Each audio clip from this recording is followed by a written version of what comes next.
I went to see my sister on her very first day at her father-in-law's company. I found her scrubbing toilets. Her father-in-law sneered. She's only fit for this kind of work. Her husband was grinning. My sister spotted me and cried in shame. I said nothing. I simply walked out and called, "Have you ever walked into a room and instantly known your entire world was about to shatter?" I did. I was holding cheap flowers, and my sister was on her knees, scrubbing a toilet, while her husband and father-in-law laughed about it. What the hell happened next? That day, I was bringing flowers.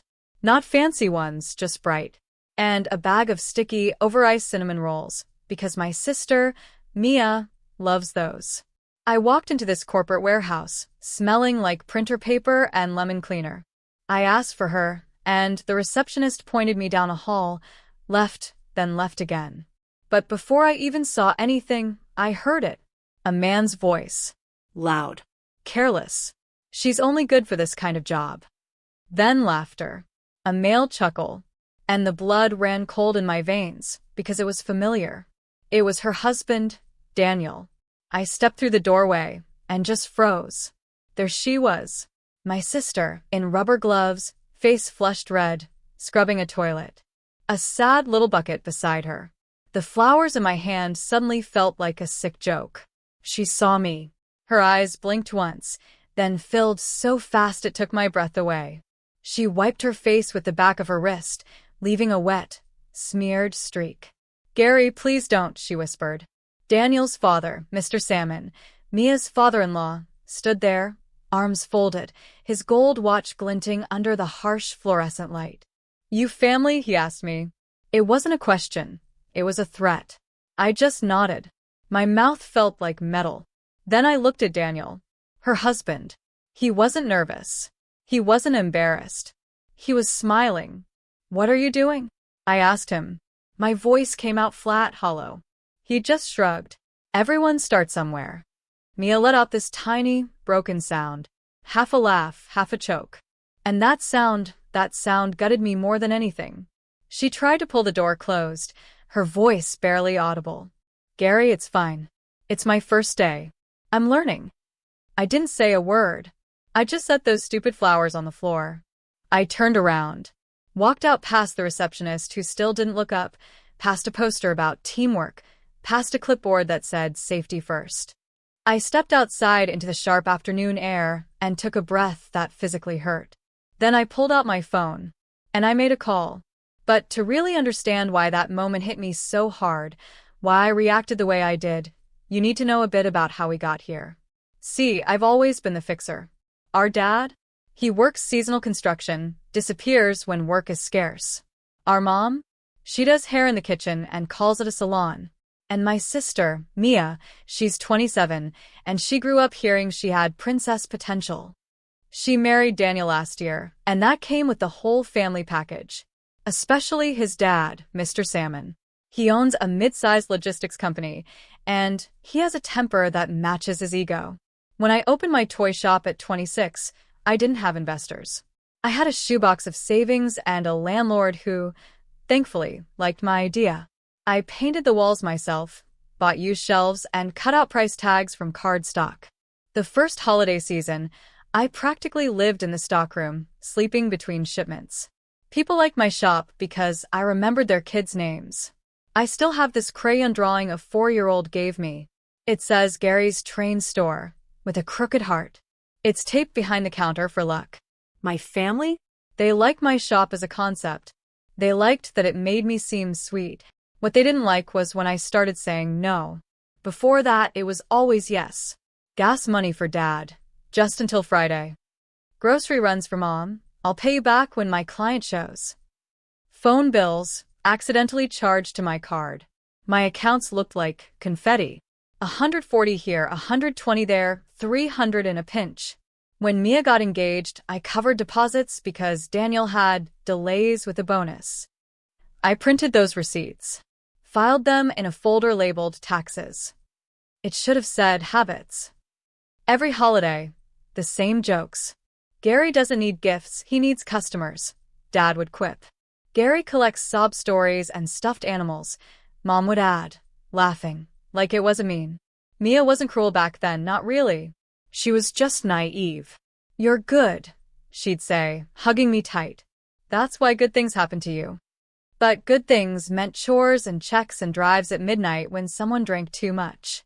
Good things meant my phone buzzing during inventory because Daniel's car died again. "Can you Venmo me for an Uber?" When Mia got married, the money problems multiplied. Suddenly, there were in-laws at every family dinner. Mr. Salmon was the kind of man who ordered the most expensive thing and made loud jokes about small-time people. He called my store cute in a voice that made it an insult. At their engagement dinner, he pointed at me and said, "When this one decides to run a real business, he can come talk to me." Daniel just laughed. "Always performing.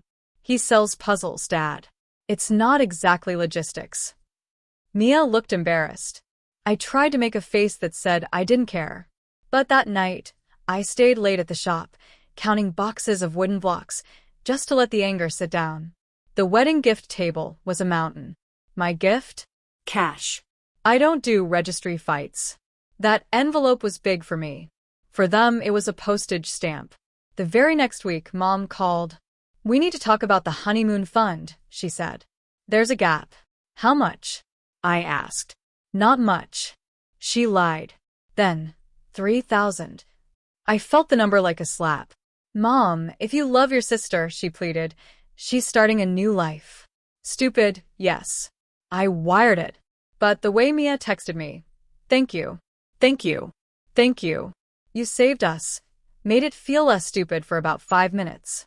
Then came the family group chat. Rising Stars, Mom named it. Photos of fancy dinners. A new watch on Daniel's wrist. Captions like, "Hard work pays off," and "We are blessed." If I sent a photo of a child holding a wooden plane, crickets. If I sent a video of a toddler ringing the little bell by the register after choosing a sticker, Mom would heart it, then paste a link to an article about real entrepreneurship. So, when Mia told us she'd be working with the family, there were fireworks emojis in the chat. "Daddy will teach you." Power couple. No one asked what the job was. No one asked if she wanted it. And then I saw her, cleaning a toilet. I didn't call to yell. I called to verify. First, I called Mom. "What?" she said, already defensive. "Do you know where Mia is working?" "She's lucky." Mom snapped. "Who else will give a young woman a chance like this? With rubber gloves?" I asked. "On her knees." Silence. Then a sigh. "Don't be dramatic." Her husband was smiling, I said. "Men joke, Gary," Mom said. "Stop making trouble." Then I called Mia. She didn't pick up. Then I called Daniel. He answered on the second ring, cheerful, like a radio host. "Gary, you met the team?" "I saw Mia," I said. "Explain." "It's her first day," he said, dismissive. "Dad's showing her discipline. It builds character. Everyone starts at the bottom."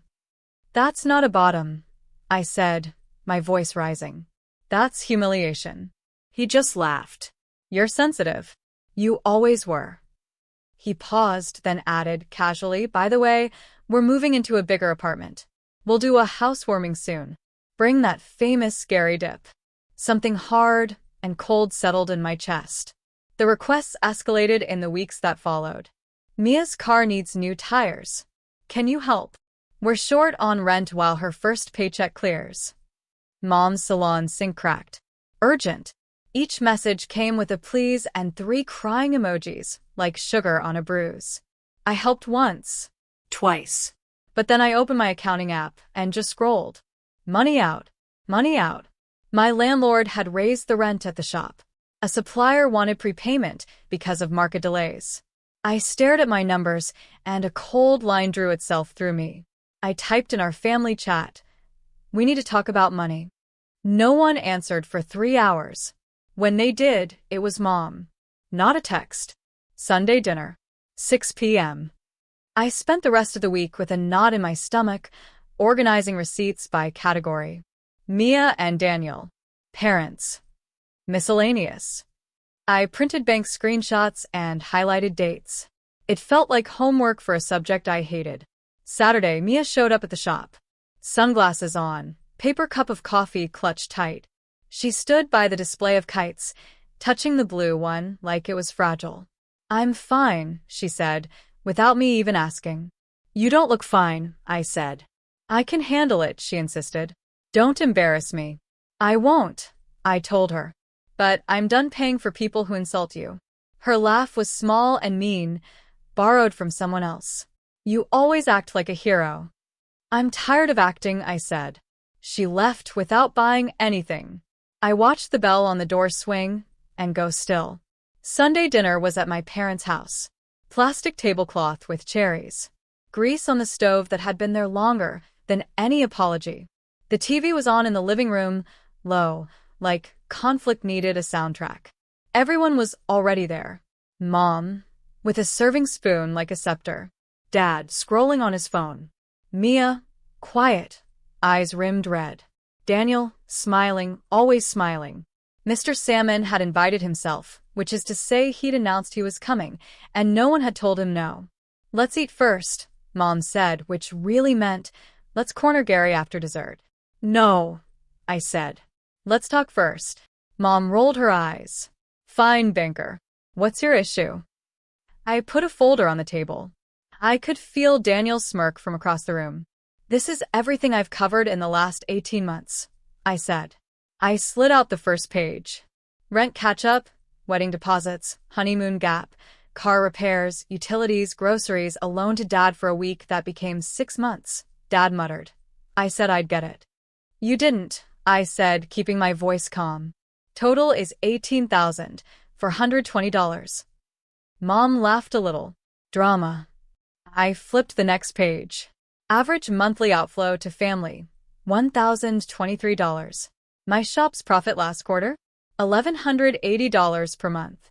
Do the math. Daniel leaned back, arrogant. "So what, Gary? Money comes and goes. Family stays." "Not like this," I said. Mr. Salmon cleared his throat. Loudly. "In my house," he announced, though we were absolutely not in his house, "we respect the providers." "Do you respect my sister?" I asked him, my eyes on his gold watch, not his face. "Or is she just a mop with a heartbeat?" Mia flinched. "Careful," Daniel said, his voice low. "Careful." I repeated, a dangerous edge in my voice. "I watched your father call her stupid while you smiled." "It was a joke," he snapped. "It wasn't," I said. I put my phone on the table. "Here."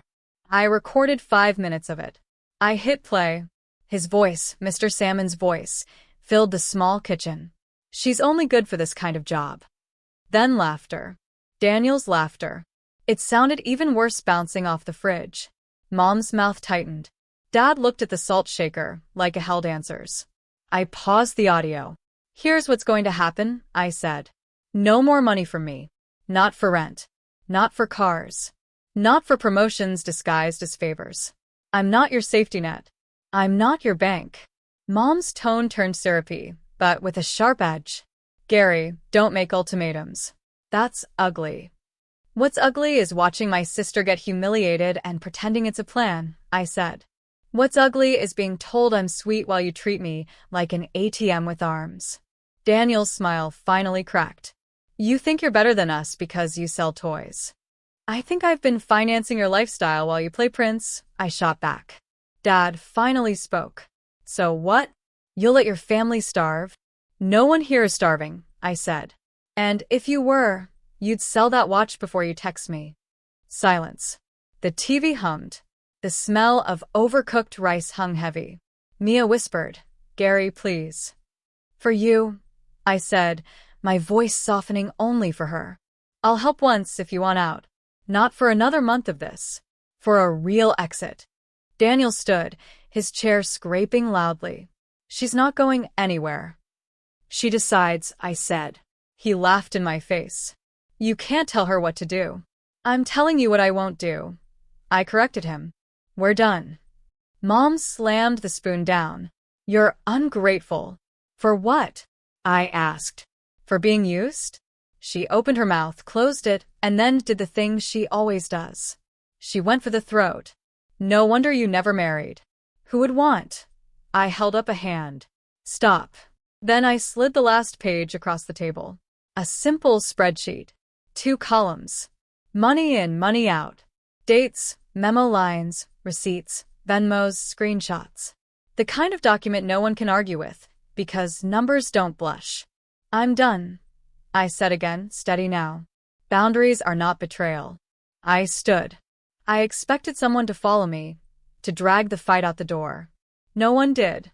The house made that old settling sound as I left, as if it knew something had shifted inside its walls. The first week after, my phone was a fireworks show. Missed calls.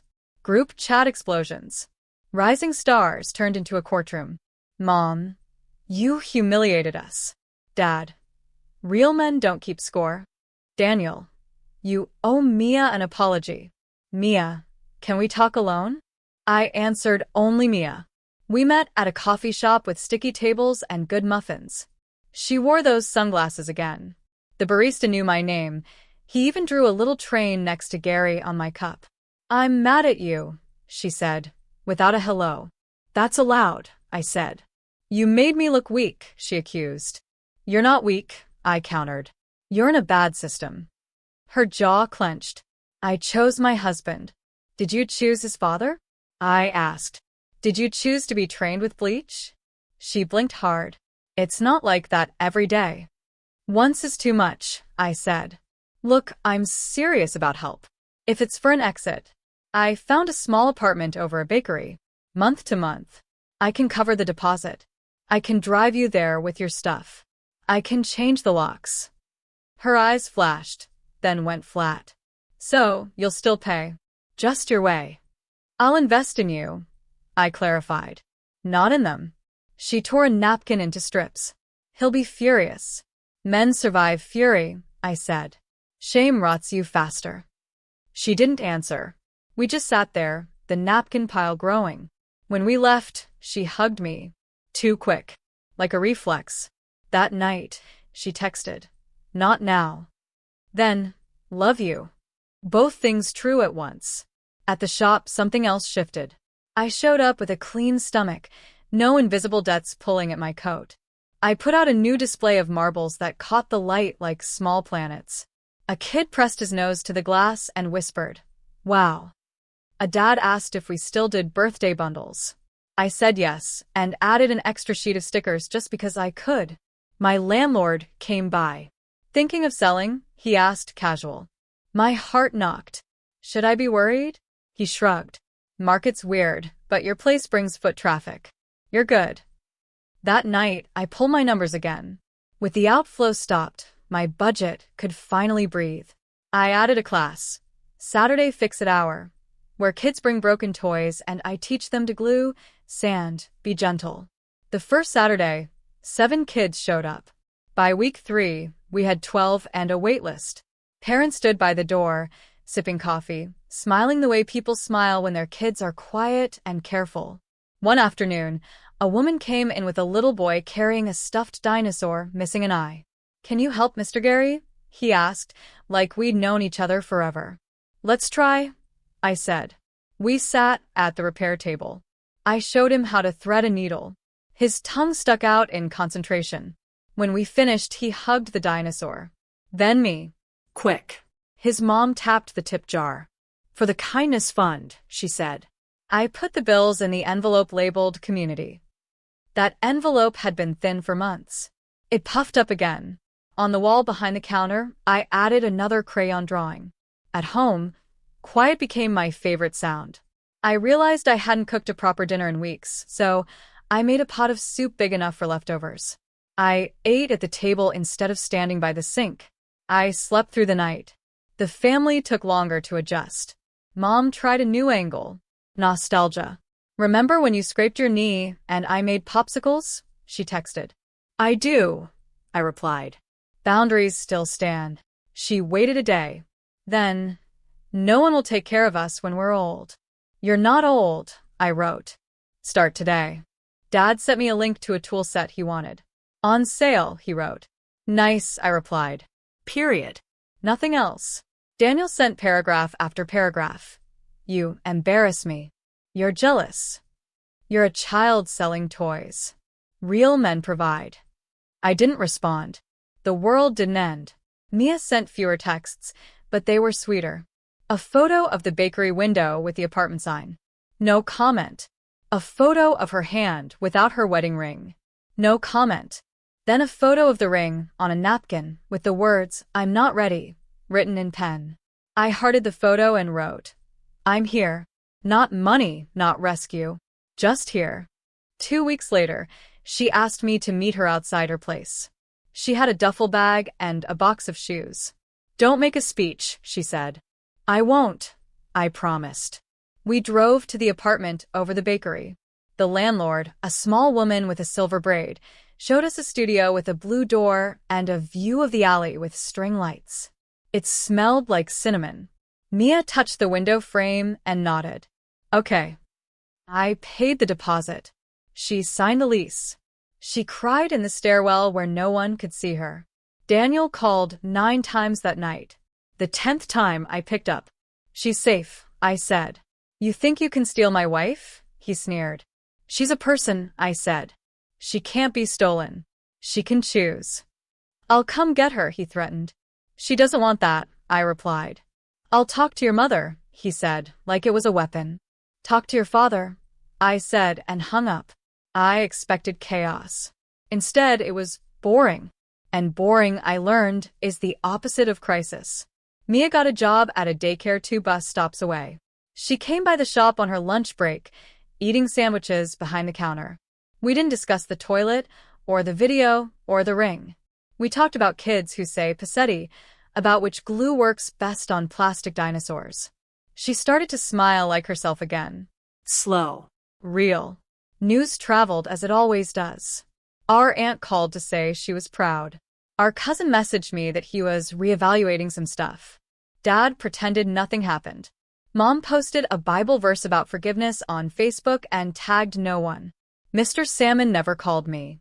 He sent a message to Mia that said, "Ungrateful girl." She didn't reply. She blocked his number. The group chat went quiet. Then it renamed itself. Not Rising Stars anymore. Just family. No emojis. People think the hard part is the fight. For me, the hard part was the stillness. After the hours where I didn't have to be on call. Where I could hear my own thoughts without someone else's emergency scratching at the door. I started keeping a little notebook under the counter at the shop. Not for expenses. For good things. Tuesday, a girl traded 2 rocks for a marble, then brought the marble back and said she missed her rocks. We traded again. Thursday, a dad cried when his son said his new kite was the wind's best friend. Saturday, a teenager bought a puzzle and said, "For my brain." I wrote them down because I used to write down bills and bargains disguised as love. This was better. One evening, closing time, I looked at the crayon drawings on the wall and saw there was no space left. A good problem. I moved the bell and hung a new corkboard. I wrote a small sign. Proof that people are good. It filled up fast. Mom came by the shop a month later. She hovered near the door, like the bell might bite. "Hi," I said. She looked around, as if expecting an audience. "You look well," she said. "I am," I replied. She picked up a small wooden car and turned it over. "We did not do right by you," she said. Plain. For once. I didn't rush to fill the silence. She put the car down carefully. "I am learning something," she said. "When I call you only when I need something, you answer less." "That's how phones work," I said and smiled to soften it. She breathed out. "Coffee." "Sure," I said. "But no money talk." "No money talk," she repeated. We walked to the bakery downstairs. Mia was behind the counter. Hair up. Laugh easy. She saw us, and for a second I saw the younger version of us. The kids who shared a torn comic book and a pack of gum. She handed Mom a coffee. "On the house," she said. Mom reached into her purse. "I'll pay." Mia shook her head. "I want to." We sat by the window. The world did not burst into flames. We talked about the weather and muffins and the way the new bus route shaved 8 minutes off the commute. Ordinary miracles. That night, Daniel texted me, "You ruined everything." I stared at the screen for a long minute. Then I deleted the conversation. and blocked the number. My hands didn't shake. My chest felt light. At the shop closing time, a little boy rang the bell 3 times because one felt too small. His mom apologized. He's overexcited. That's allowed, I said. He held up a crooked drawing of a train and said, "Can it go on the wall?" "Absolutely," I said. He watched me pin it up. It took the last empty space on the new corkboard. Walking home, I called Mia. "You good?"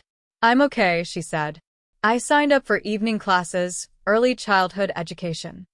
"Proud of you," I said. "You always say that," she replied. "I always mean it," I said.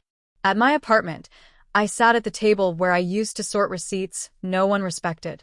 I wrote one more thing in my notebook. I'm not an ATM. I'm a person. I can be kind and say no. Both truths fit in one body. I closed the notebook. And I slept. So, here's the moral.